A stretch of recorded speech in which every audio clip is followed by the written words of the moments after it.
Good afternoon, pepper lovers, and welcome back to another series of Growing with Isotope. And today I'm going to be starting my seeds, but before I do that, I'm going to be talking about some developments which have happened over the winter. I've got a whole list of things I need to talk about. So I will first of all start with talking about the Variegated Sugar Rush Stripey. Now, when I say a lot of you have been asking me for an update, I mean pretty much everyone that exists on the internet has messaged me at some point about when I'm going to release seeds for this. And I do have some good news. I do plan on releasing Variegated Sugar Rush Stripey seeds at the end of this year. However, for me to be 100% sure that these seeds are worth releasing, I need to be sure that everybody that grows them is going to have a good experience. I don't want to release seeds for a variety that isn't yet at its full potential. Now, what I mean by that is there are a lot of cultivars out there, specifically capsicum chinense, that have been kind of bred to sustain hype, and the first sort of 2 or 3 generations are grown purely in hydroponics or indoors where the temperature is stable. It's my opinion that these plants don't really get exposed to the conditions that they need to be exposed to in order to develop a resistant cultivar. The first 3 or 4 generations of my Variegated Sugar Rush Stripey have been grown primarily indoors. If I was just breeding them to release seeds without caring about whether they're good or not, then this wouldn't bother me so much. But I want to do at least 1 year where they have an outdoor trial. If I stick 10 plants outside and they all crisp up and die within the first week, I'm probably not going to release seeds this year, just because I want to release something that's good and stable. 10 plants, 10 different locations around the garden. I'm going to see whether sun makes a difference, whether shade makes a difference. So the next thing that I wanted to touch on was the community allotment. The community allotment got a bit neglected by us last year just because of all the wedding planning and things like that. We didn't really have time to go up there. Different members of the committee kind of coming and going. So try to bring strength back to the admin side of the allotment kind of takes the joy out of gardening a little bit, but it is what it is. I do have an exciting update in terms of the allotment. Now, it's exciting for the potential to grow in, it's not exciting for my bank balance because I am going to be footing the bill for the construction of the polytunnel. We were quoted last year £700, can you believe that? It's ridiculous. It's not going to cost £700 to put some plastic over the frame that we've already built and sunk into the ground. So I'm going to find someone who's willing to actually do it for maybe £100–200. But the idea is that I'm going to be sinking that money into the allotment, and then I will be taking that money out of the allotment through plant sales and seed sales from varieties that I grow in the polytunnel. I will be kind of commandeering the polytunnel for this year just to recoup that cost, but I think it's going to be worth it in the end for everyone. So the plan is at the allotment to have a plant sale this year, just down in town. Last year we did it and we kind of scraped some plants together, chucked them on the table, and we managed to raise 50 quid. So I'm hoping for at least that again this year. I think I'll maybe do a little bit of research into what people are looking for. I know it varies year by year. Some year tomatoes are really popular, other year herbs are really popular, and some years it's just plain old flowers. Basically just giving myself more work to do, let's be honest. But the allotment is actually going to be used a bit better by me this year. I'm going to grow other vegetable varieties. I've got purple tomatillo that I'm really excited to grow, Turk's turban squash. In terms of chilies, I just don't think the allotment is the best space. It's kind of shaded by trees, there's a lot of wind coming through. So I'm still kind of sussing out the space and what grows well there and what doesn't. And I think after 2 unsuccessful years of growing chilies there, I can conclude that chilies do not grow well there. So I'm not even going to try it this year. The good news is we still have the allotment, so that's going to be utilised very well this year. So the next thing I'm very excited to talk about is the front garden. Now, you might remember last year a couple of videos of me out there planting buckets in the front garden.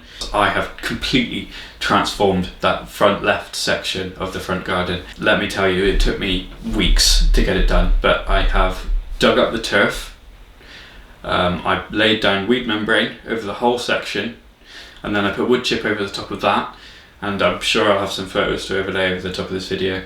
But it took 2 trailers full of wood chip, which total cost around 50 quid. I think that's reasonable, very good. Shout out to the people at South Woodchester Allotments. They really kindly took up 2 trailerfuls for me and even helped me to spread it out across the garden, so that's really nice. I've also bought and assembled a massive raised bed. It's huge, it basically covers the entire width of that left section. I emptied the compost bins into that raised bed, and it's plain, and I still kind of need, I can't even remember how many litres it is, but it's almost 1,000 litres of compost, I think. So I'm going to look for a bulk delivery just to kind of fill it up 2/3 of the way, and then the remainder I'll put some good compost in. But the plan for that bed is to grow my carrots and parsnips in there. Carrots and parsnips have done fantastic sort of in the front garden over the past 3-4 years, so I'm going to look to repeat that. I've got some very exciting varieties of carrot I got from my seed advent calendar from She Grows Veg this year. Really long carrots, up to 1 metre long. Be interesting to see how they do. I'm looking forward to that. But yeah, with the remainder of the wood chip area, yeah, we've got a big 10-foot by 8-foot area which I'm going to be using to put chilies in containers, and I reckon I can fit, it's going to be quite a few, I think at least 12 different varieties of chilli in the front garden this year. That's going to be my primary grow location. I think it's good as well. People are going to be able to walk past and see it. I've already started getting compliments from the neighbours on how much better the garden looks. We got the fence redone. It's not quite finished yet, but it is looking 100 times better. And I have plans for the right section of the garden too, mainly just wildflowers and bird seed and different wildlife areas as well. I noticed that hedgehogs like coming into the garden, so we'll give them some areas to forage in, and hopefully they'll stick around. But yeah, things are very positive in the front garden. Finally got off my ass and did some work, and it's paid off. So one other small announcement that I need to make this year is the return of Let's Grow Hydro. Now that's a series that has been very popular on my YouTube channel. My mixing advanced nutrients is sat at over 12,000 views, I think. So I'm looking forward to expanding that series. I think it's been a couple of years break. I'm not going to spoil too much about what I'm going to do on that side of the channel, but I got a hydroponic system for Christmas, and I'm going to be putting that through its paces in this very room. So that hydroponic system is going to live in my office, which is fantastic, and I'm sure it won't cause any disturbance to my team's calls. And another exciting announcement. That's so many exciting announcements. I don't know how you're going to cope with this video. It'll be a surge of adrenaline watching it. I'm announcing a new series for my channel this year. It's going to be called Crossing with Isotope, and I don't really need to explain what that's going to entail, but I think I'm going to go over best practices for crossing peppers. I'm going to go over flower emasculation, which species to use as the mother, which species to use as the father, different issues that can come up. It's going to be quite an expansive series. I think maybe series 1 will just be making the cross, maybe getting the F1 seed started if I get that far. But yes, I've got big plans for this series. I've already kind of started writing scripts and things. I wrote a script last year, didn't get around to filming it. But yeah, hopefully that'll come to fruition at some point in the next 6 months. Of course, this year my primary focus is going to be on getting those Variegated Sugar Rush Stripey seeds up for sale. I did a lot of work on the website across the whole of last year to get it into a kind of a state where I'm almost happy with it. But hopefully by the end of the year, the website will be in a good enough position for me to release Variegated Sugar Rush Stripey seeds. I'm thinking having an alert button for stock notifications, and that's going to be a game changer, especially for the Variegated Sugar Rush. But yeah, that's going to be my primary goal. I've got a few other goals. I need to get Ahi Trinity past the F3 mark. I tried F3 last year and I didn't get any white pods. I just got some very pale yellow, and they really didn't taste good at all. They had that kind of back-to sourness that I'm not a huge fan of. So yeah, it's going to be getting that stable. I'm also going to be looking for variegation in my IC009, which is the Ahi Guyana cross Black Bikina cross Variegated Sugar Rush Stripey. I've got F3 seeds from Spicy Llama, who got some very long F2 pods, and I've also got my own F2 seeds. I'm hoping that in one of those populations of seeds I'll find some variegation. I've been speaking to some people, and it seems like they've also experienced similar things with variegation in relation to F2.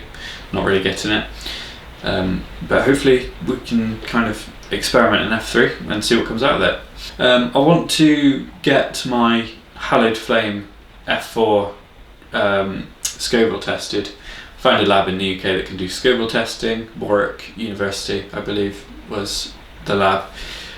So hopefully I can get some samples across to them. We can find out the Scoville heat units, because absolutely nailed me 2 years in a row. That one is not to be trifled with, and I've had some hot pods over the last couple of years, I'm sure you'll agree, and that one is always the one that puts me on my ass, so definitely want to get that one tested. I'm going to be growing a few super hots indoors this year as well. I think I've got maybe 10-12 different super hots that are popular right now, like the RB003, the Warthog. I've got chocolate Warthog as well. So all these different kind of hype peppers, I'm going to refer to them as. Going to be growing them and seeing what phenotypes come out. I don't have great expectations for the phenotypes behind them, I'm going to be completely honest. But yeah, we'll see what happens. And one final thing that I want to get sorted is in the front garden, on the patio area. I want to get the patio levelled off, and I want to put a greenhouse there. That greenhouse is then going to be for my wild peppers. I've got quite a few of them started already. Really excited to introduce you to them. I've got some that are quite unusual, like Capsicum recurvatum, Capsicum fibrogens.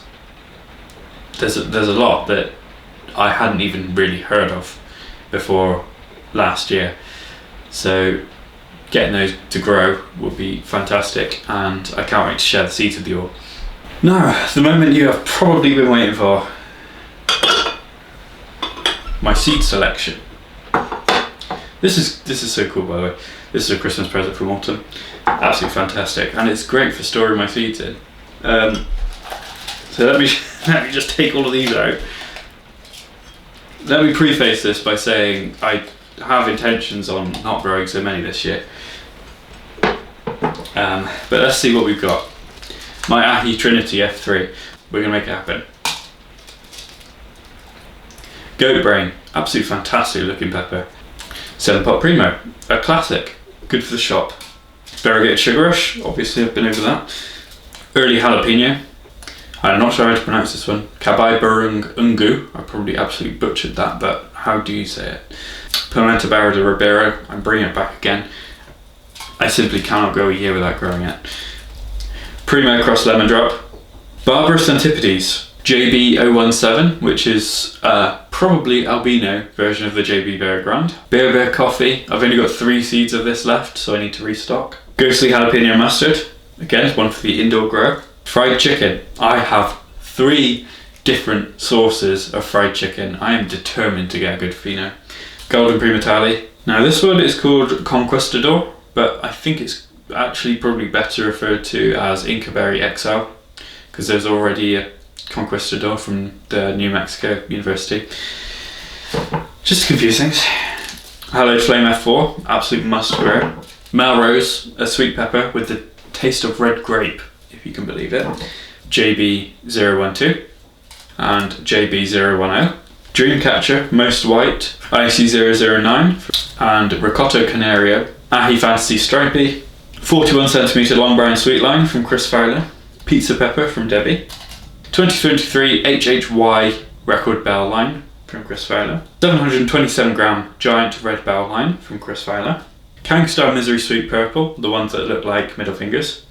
Boot Orange Copenhagen crossed with Ahi Pineapple from Spicy Llama. RB003 from Spicy Llama. Tweety from Anaya. Maspino from Anaya. Kevin's Fried Chicken, again another source of fried chicken. Warthog and JB Very Grand. And that's it for in here. But I do have more in this tin. It's not meant to be in here. The RRC 420, an amazing scorpion pheno, hopefully I can replicate it. Naga corica, I assume a misidentified pepper, because it's very clearly Capsicum annuum, but it's been labelled as Capsicum chinense. But also the heat level is reportedly over 100,000, so we'll see who's right. Goatsweed or Black Cobra. Blot Bell, as recommended by Pepper Geek. And another fried chicken, that's my third. But yes, that is my pepper selection for the year. I think there's a few varieties that are missing that I need to dig out still. But yeah, that's basically what I'm working with. Not very many. And what I'm going to do differently this year is I'm going to start my annuums, bacchitums, frutescens at the same time now, today, on January 22nd, my birthday. And I'm going to stagger the start of the chinenses. You might be wondering why I'm doing it that way around. Why not start the chinenses first? Because they need more time. I'm actually going to keep my chinenses indoors this year. What I did mention was that I've upgraded the equipment in my tent. I am now running a massive Spider Farmer light, which actually covers a 4x4 footprint, not a 2x4 footprint, so I've kind of doubled my light space, which is fantastic. It means I can grow my chinenses indoors until fruiting, which is exactly what I'm going to do. They don't need to be outside. They don't need to deal with the horrible weather that we might get. Annuums, bacchitums and frutescens, they can survive. My wild peppers will hopefully have a greenhouse to go into, so I don't really care about that. But yes, my chinenses will not be going outdoors because I've upgraded my equipment. Another plan that I have for this year is to grow 4 varieties of sweet pepper for the guinea pigs, for Bow and Dumpy. Bow and Dumpy absolutely love pepper, but only green pepper. If you give them any other colour of pepper, they turn their little noses up at it. Don't know why. But yeah, I'm going to effectively do a big taste test. 4 different sweet pepper varieties. Bow and Dumpy can try them. If they like them, then I will grow them next year. If not, then I won't. And that'll be the test for those. So it'll be like eating with Isotope, but also eating with Bow and Dumpy. And maybe also pie. Anyway, let's get these seeds started, shall we? Let's start by going over the equipment that I'm going to be using. Got my Stewart heated propagator with thermostat. So that's this little wire here, controls the thermostat. And inside it,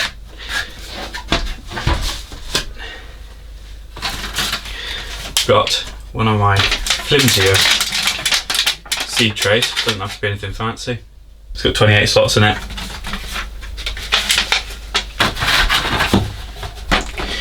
And I've got equally flimsy seed tray inside. So this propagator can fit 2 side by side. But for now, I'm only going to be having this one. In terms of my seed starter mix, I've got a mixture of clover compost, which is my favourite. It's not peat free, but it is very good. And a little bit of perlite. I usually shoot for about 50-50. Perlite and compost. It's a good sort of base to start with. When I pot up, that ratio will decrease. There'll be more soil, less perlite, but basically at the start you want to give your seedlings as much air as possible, just so they can help develop that fantastic root system that's going to help them when they get potted up. And I'm also going to chuck in some mycorrhizal fungi. It's fairly cheap from a garden centre near me. It's Royal Horticultural Society approved, so it must be pretty good. I don't know how much compost this is, but it's about standard bucket's worth. I'm going to add 2 scoops to that bucket. What you might see when you use this stuff is a little white film on the top of your soil. It's not a bad thing, it's actually a really good thing. It's not going to cause damping off, and the mycorrhizal fungi in here actually competes with the fungus that causes damping off, so I'd recommend using that. It can help prevent it. And I've also got some multi-purpose slow release granules. Lots of people don't add them at this stage, but I find that it gives them a little bit of a boost, especially if you know that you're going to potentially leave them in the seed cells for a bit longer than they should be, which is something that I tend to do because I don't really have a lot of time these days. But yeah, this stuff's pretty good. I'm going to add probably about 2 scoops to the whole bucket, so not too much really. But yeah, let's get on with it.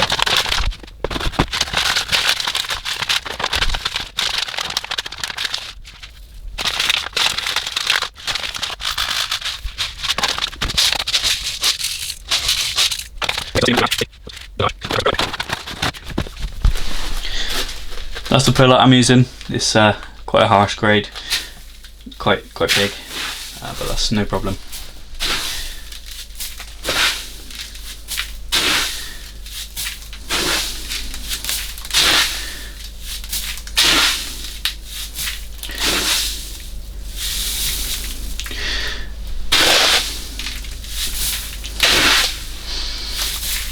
I'd recommend doing this in a well ventilated area or wearing a mask. Okay, so I've given that a good mix, and that's the kind of ratio I would normally shoot for. It's quite a fluffy mix, quite light and airy, which is exactly what chilli seedlings like. Also, it's going to really help me stop overwatering my chilies, which is something that I manage to do every single year. So it just gives me a little bit of a buffer, really. What I'm going to do is I'm going to start filling the seed cell. Another good thing about using a lot of perlite is you can compress the soil quite a bit in each cell, which kind of gives you more compost to work with. Another top tip for you: buy perlite in bulk. At my local garden centre, perlite is £11 for 10 litres. I managed to get 100 litres delivered to me for 22 quid. You can see how much I'm compressing each cell. I'm just making sure each cell is filled as much as it can be.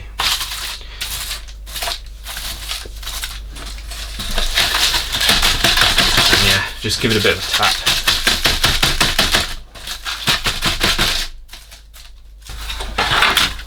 Try not to waste any soil.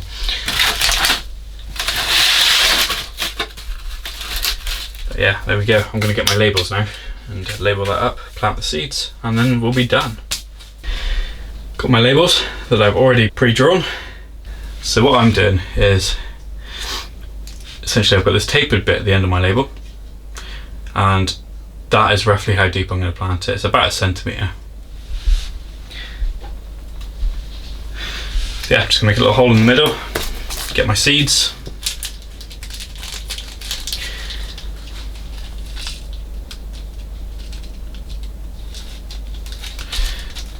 Plant them up. Now I'd normally plant about maybe 4 seeds per cell, but because these are Matapinos, I'm going to do a little bit of selection. I'm going to sow, I think, 8. So I've actually got a spreadsheet set up with how many of each seedling I'm going to keep. Some of these are going to be for the plant sale, so there's going to be quite a few of them. Okay, you get the gist. So I've done the first 4 there. I'll turn the camera off, stop recording, do the rest myself, and then we'll be back at the end for my watering. I'm going to give you a few tips on how to water and how to prevent algae growth on the top. Okay, we're all planted up. I have my water here. So what I've done in terms of watering is I use this and I give it about 30 millilitres per cell. The reason I'm using this is to avoid displacing the seeds as much. The solution here is a mixture of water and hydrogen peroxide. Hydrogen peroxide helps prevent algae and mould. And yeah, the idea is to water until you see a little bit come out the bottom.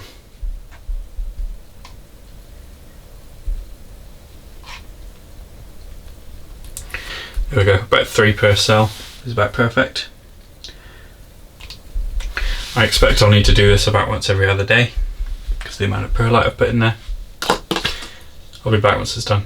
Okay, all done. What I've done is I've looped the thermostat wire through there, and you can probably see I've pushed it into the dirt on the Creola cell there. And I've got some of my wild peppers in there that haven't been doing great, just maybe seeing how the heat maybe makes them a bit better. Got my recurvatums in the back, Flexiosum and Frabigens in the front, and I've got one of my Variegated Sugar Rush Stripeys. I've potted up my Robeni and my JB012, and yeah, we'll see how they do. I've got this app called Photon on my phone. If I just pop it down here, top of the propagator, 12 hours. You can see there that's my DLI value, about 22.6. So that's not too bad. I think we should see some pretty rapid growth on that. Ideally you want to be aiming for the 30s, but with this light I can't really adjust it very easily, so it's just going to have to be like that for a while. But anyway, see how that goes. Thank you very much for watching, everyone, and I'll see you in the next episode.